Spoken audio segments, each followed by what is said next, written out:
దీని మీద మాకు చాలా చాలా అనుమానాలు ఉన్నాయి. ఆ రోజు మేము వచ్చి హైదరాబాద్ నుంచి ఒక 3 రోజుల తర్వాత ఇంకా మీ అమ్మాయి బతకదు అని చెప్పిన తర్వాత మేము 5వ తారీఖు 6వ తారీఖు 7వ తారీఖు వచ్చాం.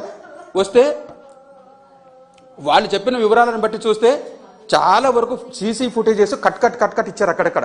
మేము ఎక్కడి నుంచి ఎక్కడి దాకా వెళ్ళారు వాళ్ళకి పూర్తి వివరాలు ఇవ్వమంటే అందుకు సమాధానం లేదు. వాళ్ళు ఏదో ఇవ్వాల్సింది ఇచ్చారంతే. మొత్తానికి ఈ కేసుని కప్పెట్టాలనే చూసినారు. మరి దీనికి ఎవరు అండదండలుగా నిలిచారు, ఏం చేస్తున్నారో మాకు అర్థం కావడం లేదు ఇప్పటికీ. దయచేసి మీకు నమస్కారం చెప్తున్నా, నమస్కారం చేసి అడుగుతున్నా, మాకు న్యాయం చేయండి. ఇప్పుడున్న సిఏ గారి మీద మాకు నమ్మకం లేదు. 3 రోజుల వరకు ఎందుకు నాంచారో నాకు అర్థం కావడం లేదు. తర్వాత సిబిఐ ఎంక్వైరీ పెట్టించాలా. ఇక్కడైతే ఇది తెగదు కేసు. వీళ్ళైతే సరైన న్యాయం చేస్తారని మాకు నమ్మకం లేదు. ఖచ్చితంగా సిబిఐ దర్యాప్తు జరిపించాలా. ఇక్కడున్న సిట్టు మీరు వేసే సిట్టు మాకు నమ్మకం లేదు. ఖచ్చితంగా సిట్టు వేయాలి మీరు. తర్వాత పోలీసులు సరిగ్గా ఇన్ఫర్మేషన్ ఇవ్వకపోవడం అనేది మాకు అనేక అనుమానాలకు దారితీస్తుంది. ఇక్కడ ఏం జరుగుతుందో మాకు తెలియడం లేదు. ఖచ్చితంగా మాకు సరైన సమాధానం చెప్పాలి. వాళ్ళు సరైన ఇన్ఫర్మేషన్ ఇవ్వాలి. ఏం చేస్తున్నారో మాకు ఇంతవరకు ఈ రోజు వరకు కేసు అప్డేట్ అయింది, ఎఫ్ఐఆర్ ఇలా మార్చాము, ఇంతవరకు కాపీ లేదు మాకు. మేము ఏం చేయాలి చెప్పండి? ఎవరితో పోరాడాలా? ప్రభుత్వాన్ని పదే అడుగుతున్నాం. సార్ మాకు సహకరించండి అని అడుగుతున్నాం. వాళ్ళ నుంచి కూడా సమాధానం లేదు. మేము ఎవరి దగ్గరికి వెళ్ళాలండి? ఎవరిని అడగాలి? చేనేత కుటుంబం నుంచి ఎంత సామాజికంగా మేము ఎంత వెనుకబడిన వాళ్ళమండి. మా మాట ఎవరింటారు? ఎవరో ఒకరు పెద్దలు కల్పించుకోకపోతే ఆ పోలీస్ స్టేషన్లో కానీ ఈ కేసుకు సంబంధించిన ఎవరెవరైతే దాని వెనుక ఉన్నారో పెద్దలు వాళ్ళని ఎదిరించగలమా మేము? మాకు అంత శక్తి ఉందా? ఎవరో ఒకరు సహాయపడకపోతే మాకు న్యాయం ఎలా జరుగుతుందండి? వాళ్ళు ఆ రోజు గుద్దిన రోజు మందు తాగినారంటున్నారు. మందు తాగితే హిట్ ఇచ్చి మళ్ళీ హిట్ ఇచ్చి 3 సార్లు గుద్ది చంపడానికి తెలివి ఉందా లేదా? మరి తెలివి లేకపోతే అలా ఎందుకు చేస్తారు? బాగా తాగి మత్తెక్కితే స్ట్రైట్గా వెళ్ళి గుద్దేసి అక్కడ డివైడర్ గుద్దేస్తారు. ఒకసారి హిట్ ఇచ్చి మళ్ళీ హిట్ ఇచ్చి కింద పడిపోయిన తర్వాత తల మీద ఎక్కించుకొని హ్యాపీగా లెఫ్ట్కి కట్ చేసుకొని ఎలా పోతారండి? మనిషికి ధ్యాస లేకుంటే అట్లా చేస్తారా పనులు? అట్లా సాధ్యమవుతుందా? వాళ్ళు మందు తాగినారా, గంజాయి తిన్నారో, అక్కడ ఏందేందో కొత్త విషయాలు తెలుస్తున్నాయి మాకు ఈ ప్రాంతంలో. అది కూడా టెస్ట్ జరగాల్సిందే. ఆ టెస్ట్ కూడా పెట్టాలా.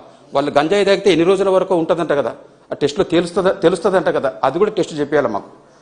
వాళ్ళకి టెస్ట్ చేయించి మాకు రిపోర్ట్ ఇవ్వాలా. తర్వాత ఆ కారు గుద్దినారంట కదా, అది మరి ఆ కారు గుద్దిన తర్వాత ఆ టైర్ ఎట్లెక్కింది అది కూడా టెస్టులు జరగాల. ఖచ్చితంగా ఇన్వెస్టిగేషన్లన్నీ జరగాల. తర్వాత చేనేత సంఘాల తరఫున మేము ఖచ్చితంగా ఉద్యమానికి మాకు న్యాయం జరగకపోతే ఖచ్చితంగా మేము ఉద్యమం మొదలు పెడతాము. రాజమండ్రికి వచ్చి కూర్చుంటాము. అక్కడుండే అందరికీ, తల్లులకి, అక్కలకి, చెల్లెండ్లకి, అన్నలకి, అక్కడుండే తల్లిదండ్రులకి అందరికీ కాళ్ళు పట్టుకొని వేడుకొని అక్కడుండే పెద్దలు అందరి సహకారం తీసుకొని మాకు న్యాయం జరిగేంత వరకు మేము వదిలిపెట్టాం. ఇదైతే ఖచ్చితంగా న్యాయం జరగాల్సిందే.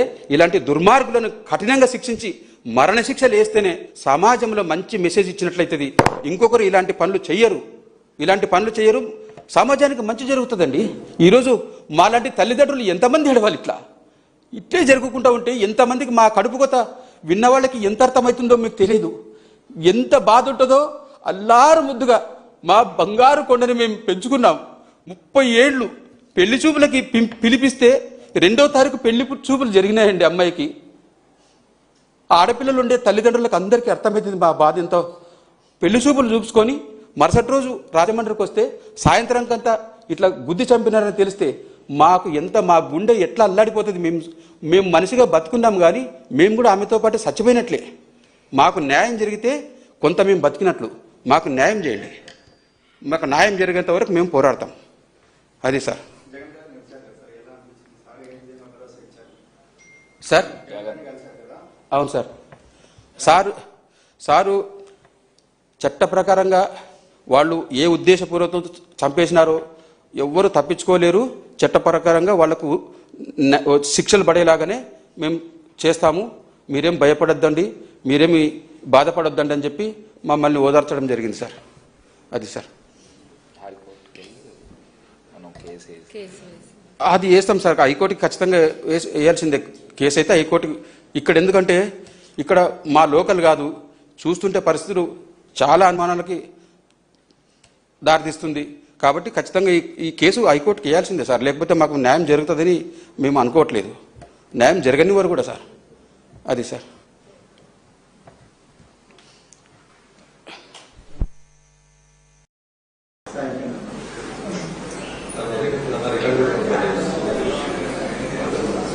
ఓకేనా?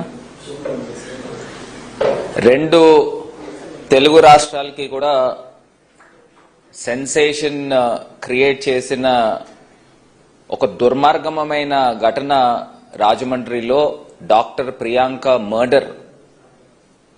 మేము ఇది యాక్సిడెంట్ అని ఇన్ని రోజులు ఏ రకంగా చిత్రీకరించారు ఈ గవర్నమెంట్, ఇవాళ క్లియర్ గా అర్థమవుతా ఉంది. ఒకటే అంశం చెప్తా ఉన్నామండి, డాక్టర్ ప్రియాంకని అతి కిరాతకంగా 3 సార్లు వాంటెడ్లీ గుద్ది తలపై నుంచి కారు ఎక్కించుకుని వెళ్లిపోయిన తర్వాత ఎన్నో ప్రశ్నలు పోలీస్ డిపార్ట్మెంట్ కి గవర్నమెంట్ కి ప్రజలు అడుగుతా ఉన్నారు.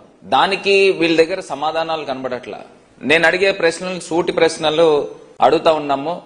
వీళ్ళ తల్లిదండ్రులు ఇద్దరు వెంకటేష్ గారు, వారి ప్రియాంక తల్లి గారు కూడా ఇందాక జగనన్నని కూడా కలవడం జరిగింది.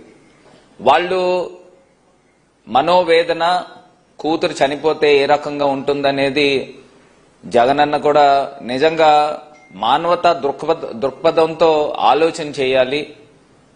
నిజంగా జగనన్నతో మాట్లాడుతున్నప్పుడు కూడా వారి కళ్ళల్లో కూడా కన్నీరు తిరుగుతూ ఉన్నాయి. ఎందుచేతనంటే అందరికీ కూతుర్లు ఉంటారండి. ఈ ప్రభుత్వానికి కూడా నేను ఒకటే చెప్తా ఉన్నా, అంటే చంద్రబాబు నాయుడు గారికి కొడుకు ఉండొచ్చు, కానీ ఒక కూతురు కోల్పోతే తల్లిదండ్రులకి ఎంత మనోవేదన ఉంటుందనేది అందరం కూడా గ్రహిస్తారు. కానీ ఈ ప్రభుత్వానికి ఇంత కర్కశంగా ఉన్నారనేది, ఏ రకంగా ఉన్నారనేది అర్థమవుతోంది. మేము అడిగే సూటి ప్రశ్నలు కూడా ఒకటే చెప్తా ఉన్నాము. 3వ తారీఖు రాత్రి ఘటన జరిగితే 3వ తారీఖు రాత్రి మీరు ఓన్లీ మాల్ దగ్గర ఉన్న సీసీ ఫుటేజెస్ బయట పెట్టారు తప్పితే ఇవాళ ఆ కారు గుద్దిన తర్వాత ఎటు పక్కకు వెళ్ళింది, రాజమండ్రి సిటీలో కూడా సీసీ ఫుటేజ్లు ఉండవా అని అడుగుతా ఉన్నా. ఆ ఫుటేజ్లు తీసుకుంటే తెలిసిపోతుంది కదా ఈ నిందితులు ఎక్కడ దాక్కున్నారనేది. రెండో అంశము, ఈ గవర్నమెంట్ ని సూటిగా ప్రశ్నిస్తా ఉన్నాం. కాల్ డేటా రికార్డ్ అనేది మీరు బయట పెట్టండి. మీరు ఎంక్వైరీ ఎన్ని రోజులు చేస్తారు? ఎంక్వైరీ వాళ్ళు ఫోన్స్ ఈ పాటికి మీరు సీజ్ చేసి ఉంటారు కదా, ఎవరెవరికి రాత్రులు ఫోన్ చేశారనేది మీకు ఈ పాటికి తెలిసిపోయి ఉంటుంది. ఎవరు ఆ నిందితులను కాపాడారు, ఆ కాల్ డేటా రికార్డ్ బయట పెట్టండి. అదేవిధంగా నిందితులు ఆ రోజు రాత్రి షెల్టర్ ఇచ్చిన వాళ్ళు ఎవరు, వాళ్ళ సిగ్నల్స్ బట్టి మీరు ట్రేస్ చేస్తే ఇవాటికి మీకు ఇన్ఫర్మేషన్ ఉండుంటుంది. మాకున్న సమాచారం ప్రకారము ఆ నిందితులు తిలక్ రోడ్ ప్రాంతంలో నివాసం ఉన్నారు. తిలక్ రోడ్ లో ఏ బడాబాబులు ఉంటారనేది నేను పెద్దగా చెప్పక్కర్లా. తిలక్ రోడ్ ప్రాంతంలోనే